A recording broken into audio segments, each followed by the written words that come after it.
તો કેદારનાથના કપાટ ખુલી ગયા છે। લાખોની સંખ્યામાં લોકો બાબાના દર્શનાર્થે પહોંચી રહ્યા છે। તેવામાં એક એવી ઘટના બની છે જેમાં લોકોમાં ભય ફેલાઈ ગયો છે। એક ઇમરજન્સી હેલિકોપ્ટર હતું જે અચાનક જ ત્યાં ક્રેશ થઈ ગયું છે। લોકો ત્યાં પહોંચી ગયા હતા, પરંતુ સદનસીબે આ ઘટનામાં કોઈ મોટી જાનહાનિ નથી થઈ। એ મેડિકલ ઇમરજન્સીનું એ હેલિકોપ્ટર હતું જે ક્રેશ થયું છે। જો કે આસપાસમાં કોઈ વ્યક્તિઓ નહોતા, જેના કારણે એક પણ વ્યક્તિને ત્યાં ઈજા નથી પહોંચી। કેદારનાથમાં મેડિકલ યુનિટનું હેલિકોપ્ટર ક્રેશ થવાની ઘટના બની છે।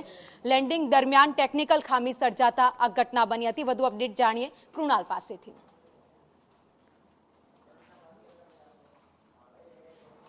બિલકુલ કેદારનાથમાં આ હેલિકોપ્ટર ક્રેશ થયું છે। જો કે આ હેલિકોપ્ટર મેડિકલ યુનિટનું હતું અને એમ્સમાંથી કેદારનાથ માટે મેડિકલ ઇમરજન્સી માટે આ હેલિકોપ્ટર ત્યાં પહોંચી રહ્યું હતું અને ત્યારબાદ આ હેલિકોપ્ટર ત્યાં ક્રેશ થયું હતું। ટેકનિકલ ખામી સર્જાતા આ હેલિકોપ્ટર ક્રેશ થયું હતું।